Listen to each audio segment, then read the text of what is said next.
প্রিয় দর্শক, আপনারা সবাই কেমন আছেন? আশা করি সবাই ভালো আছেন। তো আজকে আমরা নিয়ে আসলাম গহনা নাটকের 294 পর্বের সুন্দর একটি এক্সপ্লেনেশন ভিডিও।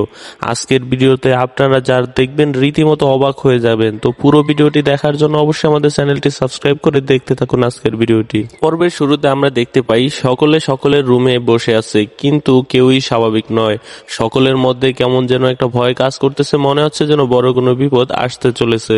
গহনা হালকা আলোতে রুমে বসে আছে, কিন্তু তার চোখে যেন কেমন একটা ক্লান্তির ছাপ, যেন সারা রাত সে ঘুমাতে পারেনি।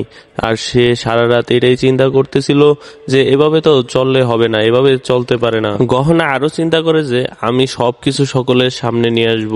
অন্যদিকে আয়ুষ্মান বাসার করিডোরে হাঁটতেছে, মনে হচ্ছে যেন কারো থেকে লুকিয়ে লুকিয়ে চলতেছে। আসলে সে কারো থেকে লুকিয়ে চলছে না, সে তার অপরাধ থেকে লুকিয়ে চলতেছে। আয়ুষ্মান আরো ভাবে যে গহনাকে কি সব সত্যি বলে দিব নাকি আরেকটু সময় নিব।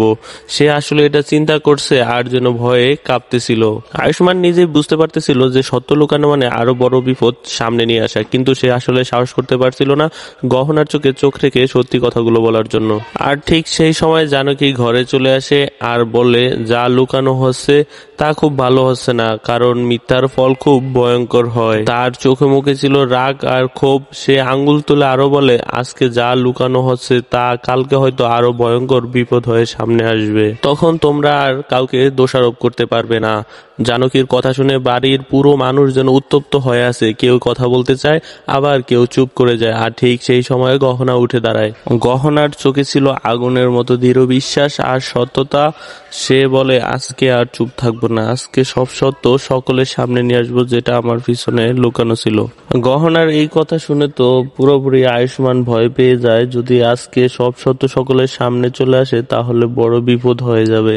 গহনা আয়ুষ্মানের সামনে এসে দাঁড়ায় আর বলে তোমার চোখে আমি সেই দিদা আমি দেখেছি, আজকে আমার চোখ কেউ ফাঁকি দিতে পারবে না। আয়ুষ্মান গহনাকে কিছু বলবে, কিন্তু তার আসলে মুখ দিয়ে কোনো কথা বেরোচ্ছিল না। আর যখন সব উত্তেজনাপূর্ব সময় যাচ্ছিল, হঠাৎ বাড়ির দরজায় কে যেন ধাক্কা দেয় এবং একজন লোক অচেনা সেখানে এসে দাঁড়ায় আর বলে যে এই খামটা আপনাদের জন্য নিয়ে এসেছি। খামটি দেখে রীতিমতো সবাই অবাক হয়ে যায় যে আসলে এটা কি নতুন কোনো শত্রুর আগমন নাকি কোনো গোপন কোনো কিছু বের হচ্ছে। তখন গহনার হাতে সেটি দেয়, তারপর গহনা সেটি খুলে মোটামুটি গহনা তো একদম স্তব্ধ হয়ে যায় যে এটা কি দেখলাম, যেন ভয়ে গাও শিউরে উঠেছে। তো এখানেই পর্বটি শেষ হয়। তো ভিউয়ার্স, এই পর্বটি আপনাদের কেমন লেগেছে এবং আগামী পর্বে কি হয়েছে সেটা দেখার জন্য অবশ্যই আপনারা সবাই আমাদের চ্যানেলটি সাবস্ক্রাইব করে রাখবেন। খামটিতে কি ছিল সেটি 295 পর্ব দেখার জন্য আমাদের চ্যানেলে চোখ রাখুন। সবাইকে ধন্যবাদ, সবাই ভালো থাকবেন।